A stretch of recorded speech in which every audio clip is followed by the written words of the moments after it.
C'est assez étonnant, lorsque les disciples d'Emmaüs reviennent, ils ont reconnu Jésus à la fraction du pain, ils reviennent auprès des 11. Et là, ils rendent témoignage, ils ont rencontré le Seigneur, ils l'ont reconnu.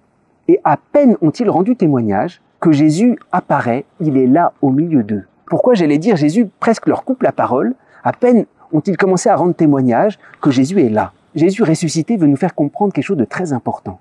C'est que le témoignage est enveloppé par la présence de Jésus. Notre témoignage s'achève dans la présence de Jésus. Et c'est ce que Jésus veut montrer. Nous, on pense parfois, il faut que je rende témoignage, parce qu'en rendant témoignage, c'est comme si mon témoignage allait rendre Jésus présent. Non.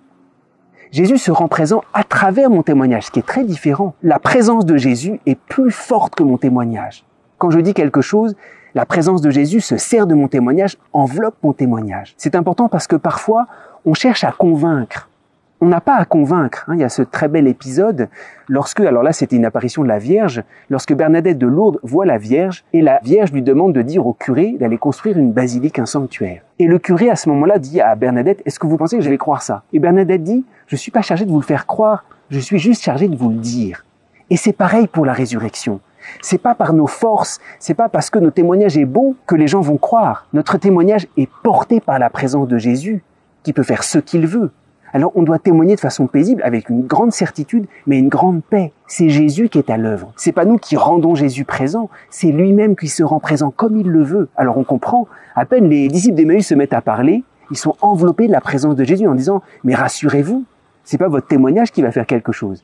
C'est Jésus ressuscité qui est à l'œuvre, qui se sert de tout pour être présent. » Il faut être, j'allais dire, dans une immense paix. On n'est pas chargé de faire croire, on est juste chargé de le dire. Et si on sera paisible, de l'intérieur, le ressuscité se servira de nous pour se rendre présent dans le monde. C'est assez déroutant parce que Jésus ressuscité rencontre les disciples avec tout son corps. D'abord, aux disciples d'Emmaüs, ils le reconnaissent à la fraction du pain, c'est quelque chose de corporel, de physique. Ensuite, quand il apparaît aux 11 disciples, il leur montre ses mains et ses pieds. Et puis, c'est pas suffisant. Il leur fait toucher. Un esprit n'a pas de chair ni d'os comme vous voyez que j'en ai. Oui, c'est pas encore suffisant. Il leur dit que vous avez de quoi manger. Ils mangent un poisson grillé. Alors nous, on est très déroutés parce que la résurrection, on se dit, c'est un mystère spirituel, c'est accueillir la vie de Dieu en nous. C'est vrai. Mais la résurrection, c'est Jésus qui vient nous rencontrer avec son corps de chair, j'allais dire, dans nos plus grandes fragilités. Et accueillir le ressuscité, c'est pas seulement dans notre tête ou dans notre esprit, c'est se laisser totalement reprendre par Jésus, y compris dans nos faiblesses, y compris dans les lieux où on a honte, y compris dans peut-être nos lieux médiocres. C'est ça le corps. Le corps, c'est ce qui transporte, c'est ce qui charrie, même les générations passées, des tas de choses qu'on ne voudrait pas. La résurrection, c'est Jésus qui vient nous reprendre jusque dans nos fragilités les plus profondes, même dans ce qu'on a de plus petit, qui est notre corps. Alors, cet évangile, c'est une immense invitation. Ne spiritualisons pas trop vite la résurrection. Tout cet évangile, Jésus mange, il se laisse toucher, il se laisse regarder, il se laisse palper. Et c'est très impressionnant. Ça veut dire que Jésus nous touche et on ne réalise pas le réalisme corporel de la résurrection et combien on doit se laisser envahir jusque dans notre corps de chair. Alors évidemment, c'est secret, c'est caché, mais il y a une vraie guérison de tout nous-mêmes. C'est toute notre personne que Jésus veut reprendre. C'est pour ça que le mystère de la résurrection, c'est un mystère de réconciliation avec tout nous-mêmes. Il faut offrir à Jésus pas seulement un poisson grillé, mais aussi tous les lieux où on est complètement découragé, tous les lieux de notre histoire. La résurrection, c'est le grand lieu de la réconciliation avec Dieu, mais de la réconciliation avec tout nous-mêmes.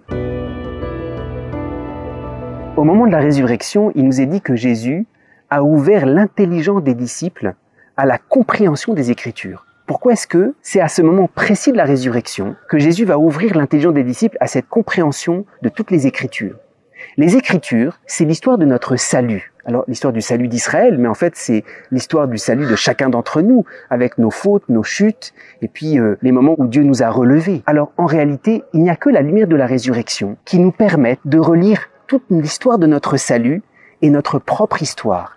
Notre propre regard humain n'est pas assez grand pour relire notre passé. On sait qu'il y a des événements qui sont trop compliqués à intégrer, ça nous a fait trop mal, on le regrette tellement, il y a trop de culpabilité. Par nous-mêmes, on s'engouffre quand on relit notre passé. Il y a des choses qu'on risque de relire indéfiniment et dont on ne va pas sortir. La lumière de la résurrection est suffisamment puissante parce que c'est le regard inconditionnel et bienveillant de Dieu. Il n'y a que dans un regard totalement inconditionnel, un amour totalement pur, qu'on peut présenter toute notre histoire. Au début de la Genèse, lorsque Adam s'est caché derrière un arbre, Dieu le cherche. Où es-tu, Adam? Eh bien, ce passage, on le comprend lors de la résurrection. Lors de la résurrection, où es-tu, Adam? Dieu vient le rechercher jusque dans la tombe. Alors c'est vrai, dans l'Ancien Testament, on commence un peu à pouvoir relire l'histoire de notre salut et puis nos péchés passés. Mais il n'y a que lors de la résurrection où cette recherche de Dieu apparaît tellement fort, apparaît tellement bienveillante, apparaît tellement sans condition, qu'on n'est pas jugé et qu'on peut relire toute notre histoire et la donner à Dieu. Il leur ouvrit l'esprit à l'intelligence des Écritures,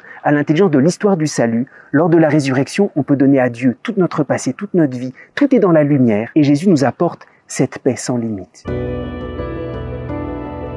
Lorsque Jésus apparaît aux disciples, il leur dit que la résurrection doit être annoncée à toutes les nations. Et pourtant, ils sont une poignée de témoins. Pourquoi est-ce que Jésus n'est pas apparu à plus de monde ?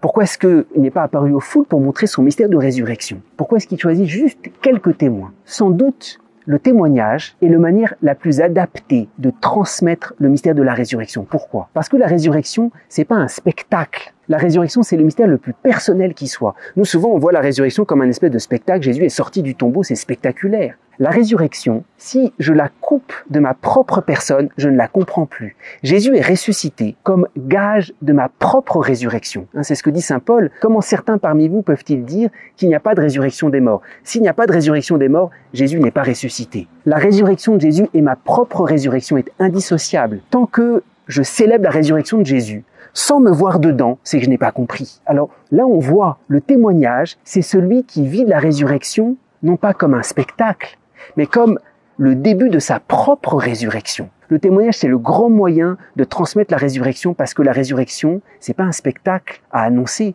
c'est un mystère personnel. Moi-même, je sais que Jésus va me ressusciter. Et si je me laisse gagner par ce mystère de la résurrection qui va me prendre, dans ce cas-là, je peux vraiment en être le témoin. D'une certaine manière, Jésus n'a que moi pour annoncer la résurrection.